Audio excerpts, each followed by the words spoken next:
Banyak spekulasi di balik kasus pembunuhan Vina, lalu bagaimana kepolisian bisa mengungkap kebenaran kasus Vina secara transparan dan menjawab segala keraguan publik di balik kasus ini. Lalu seperti apa dampak penanganan kasus Vina jika pra-peradilan dimenangkan Peggy? Kita bahas bersama mantan Kepala Bareskrim Polri, Komjen Purnawirawan Dr. Arief Sulistianto, dan juga kuasa hukum Peggy Setiawan, Melani. Selamat malam, Pak Arief. Selamat malam Pak Arief, dan nanti juga kita akan bergabung dengan Bu Melani. Saya ke Pak Arief terlebih dahulu. Pak Arief, ini kan banyak keraguan publik dengan kasus Vina, terutama dalam proses penyidikan bahkan penyelidikan sejak awal. Agar tercipta due process of law, ada keadilan dalam pengungkapan kasus ini, apa yang harus dilakukan Polri dalam titik ini Pak Arief? Kasus ini sudah menjadi perhatian publik ya. Semua yang dilakukan oleh kepolisian saat ini ada tersangka atau terdakwa yang sudah divonis, sudah melalui proses pengadilan. Kemudian ada tersangka yang saat ini sedang diproses dalam tahap penyidikan yang berkasnya sudah berada di kejaksaan. Ya. Dan besok akan dilaksanakan pra-peradilan. Saya pikir apa yang sudah dilakukan oleh kepolisian dilanjutkan saja. Memang itulah dilema kepolisian di dalam menegakkan hukum. Di satu sisi kepolisian harus mengungkap perkara yang sebenarnya dan menemukan siapa pelakunya.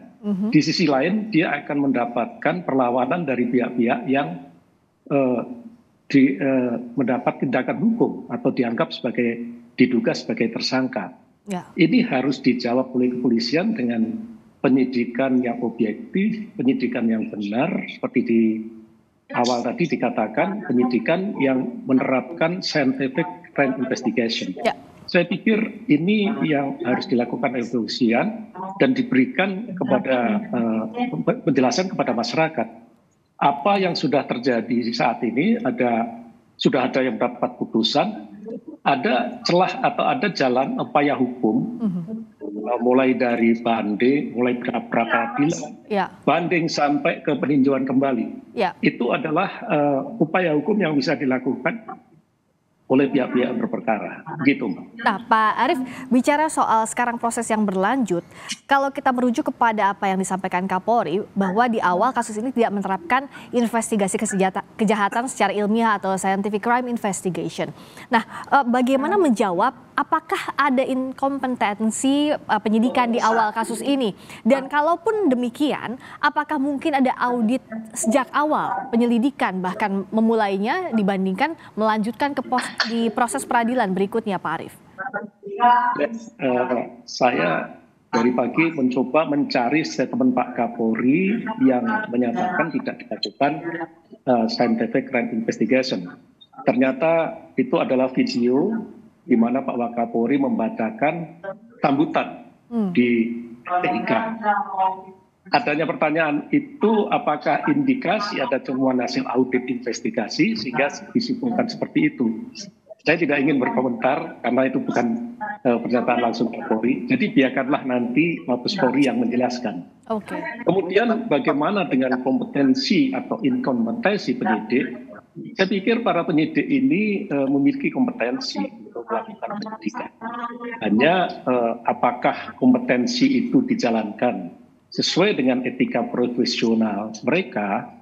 Nah ini tentu Mabes Polri, saya mengikuti di pemberitaan sudah menurunkan Jumropam, sudah di backup oleh Bareskrim melakukan audit. Itu temuan-temuan itu nanti akan menjadi bahan evaluasi.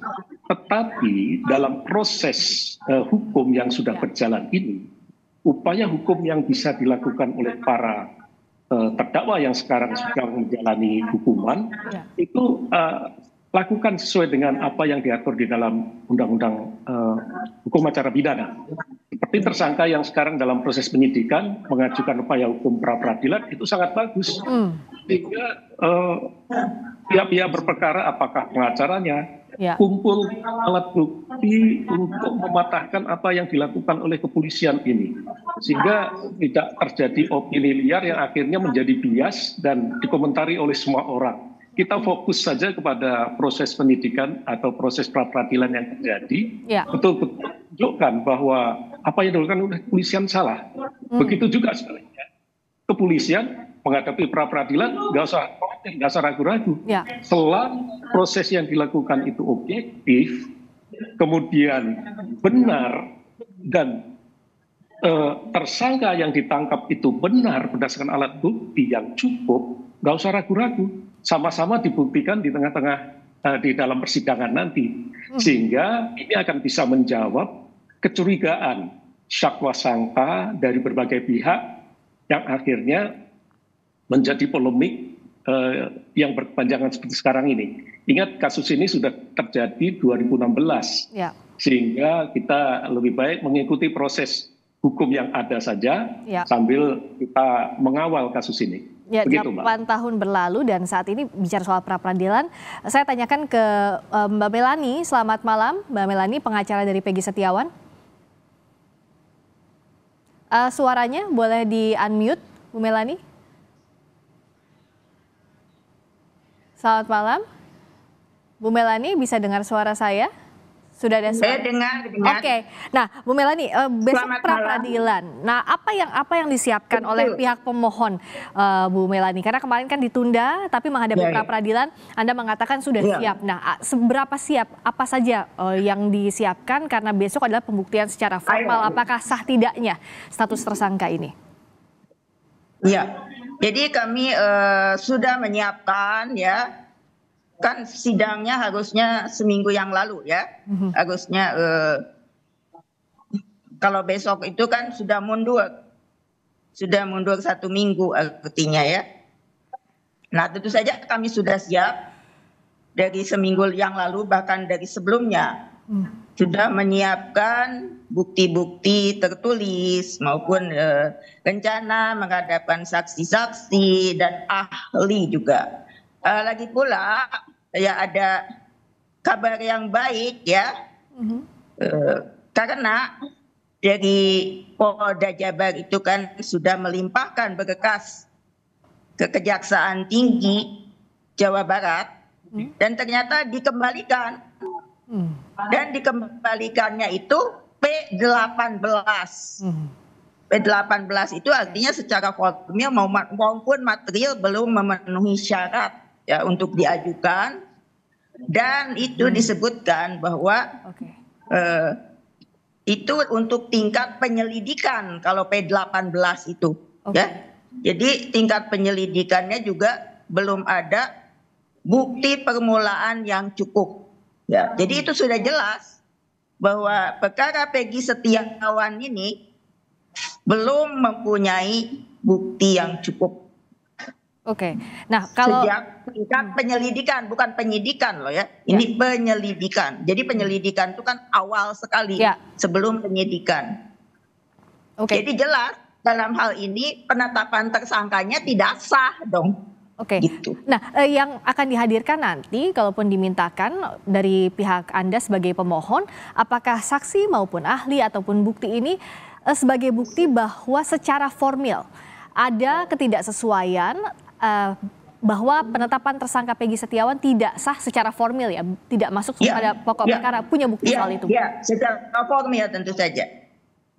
Jadi undue process of law, ya. Jadi sejak awal memang kalau P18 itu artinya jadi penyelidikannya juga belum memenuhi syarat, begitu. Untuk bukti permulaan yang cukup, artinya belum ditemukan minimal 2 alat bukti yang sah.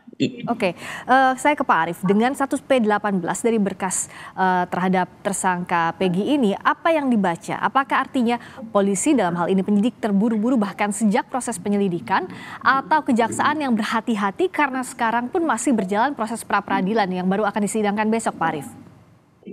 Ya, saya pikir dengan perkembangan penanganan perkara yang menjadi sorotan masyarakat seperti saat sekarang ini, Mbak, ya, kepolisian tentu akan sangat berhati-hati dan akan sangat cermat, tidak mungkin dia akan gegabah. Begitu juga dengan pihak jaksa penuntut umum yang menerima berkas perkara dari kepolisian, itu juga akan lebih hati-hati lagi. Karena sekarang semua mata, semua orang memperhatikan terhadap perkara ini. Sehingga tidak mau ada kesalahan. Nah, dengan adanya P18 ini, kemudian dari pihak tersangka mengajukan pra-peradilan, ini merupakan satu kesempatan yang sangat baik untuk fight, untuk berjuang, membuktikan bahwa kepolisian salah di dalam melakukan tindakan penangkapan atau penetapan tersangka. Ingat, ada batas waktu bagi tersangka atau pihak tersangka. Ketika perkara ini sudah masuk dalam sidang pengadilan, maka hak pengajuan pra-peradilan itu gugur dengan sendirinya. Nah, inilah kesempatan Bu Melani untuk betul-betul berjuang membuktikan bahwa ini salah. Kepolisian juga pasti akan membuktikan bahwa tindakannya sudah benar. Seperti itu, Mbak. Jadi adu kuat pembuktian dalam hal formal penetapan tersangka begitu ya, Pak betul. Arief. Jangan adu polemik di tengah-tengah masyarakat. Nanti kita yang mendengar berita ini jadi bingung gitu. Ya, karena berdasarkan asumsi masing-masing, sementara hukum tidak ada celah untuk asumsi, tapi harus ada pembuktian. Betul. Nah, betul. Bu Melani, seberapa siap untuk menghadirkan bukti secara formal ini? Bahwa kalau dari kepolisian sudah yakin betul sebelumnya bahwa tidak ada celah bahwa penetapan Peggy ini sesuai dengan KUHAP. Nah, di pihak Anda, di mana celahnya ditemukan? Jadi sudah jelas celahnya. Jadi waktu kami mengajukan pra-peradilan itu, mendaftarkan pra-peradilan, ya belum ada, itu belum dilimpahkan bekas perkaranya ke Kejaksaan Tinggi ya. Nah, waktu persidangan yang lalu kan diundur ya, kami juga mencurigai ini kenapa diundur begitu ya. Padahal menurut pasal 82 ayat 1 huruf C KUHAP, proses pra-peradilan itu kan cepat. Dalam jangka waktu 1 minggu harus sudah diputus. Kan kami jadi curiga. Ya tadi betul kata Pak Arief, nanti kalau sudah bekas pokok perkaranya disidangkan kan gugur pra-peradilannya. Itu menurut pasal 82 ayat 1 huruf D begitu ya. Nah, jadi dengan adanya P18 itu sudah jelas, sudah sangat jelas dan gamblang bahwa kepolisian ini belum cukup bukti. Ditangkap sampai sana. Bukti permulaan yang cukup. Kami akan mengajukan bukti itu. Karena ya itu jelas P18. Baik, ini akan dibuktikan saat pra-peradilan begitu ya.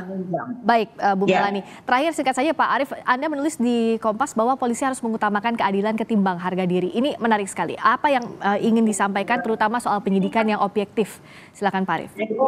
Ya, ketika di dalam proses penyidikan ditemukan penyimpangan yang dilakukan oleh oknum penyidik, maka pimpinan Polri harus mengambil tindakan tegas terhadap oknum yang melakukan penyimpangan ini. Jangan karena menjaga nama institusi, kemudian penyimpangan ini tidak dilakukan. Akhirnya yang dirugikan adalah orang-orang yang berperkara. Sehingga ini yang saya maksudkan, lebih baik kita berpihak pada keadilan daripada harga diri. Jangan karena expedient corps, orang yang salah tidak dilakukan. Dan ini sudah dibuktikan oleh pimpinan Polri, banyak yang sudah dilakukan tindakan pada beberapa kasus yang lainnya. Mudah-mudahan ini juga hasil audit investigasi, Propam sudah turun. Mungkin sudah ditemukan hal-hal, mungkin harapan kita tidak ditemukan penyimpangan. Semuanya benar adanya. Gitu. Kita kenal adagium tegakkan keadilan walaupun langit runtuh. Semoga ini bisa dipegang di penegakan hukum, proses hukum yang saat ini berjalan, karena tentu saja masyarakat akan mengawasi. Terima kasih. Boleh saya tambah satu lagi? Silakan. Terakhir, singkat saja Pak Arief. Bahwa di dalam penyidikan itu lebih baik saya melepas 1000 orang bersalah daripada menahan 1 orang tidak bersalah. Itu penting sekali jadi pedoman kita. Itu penting jadi pedoman. Kita harapkan semua prosesnya berjalan secara objektif. Terima kasih mantan Kepala Bareskrim Polri, Komjen Purnawirawan Dr. Arief Sulistianto, dan Kuasa Hukum Peggy Setiawan, Bu Melani. Selamat malam.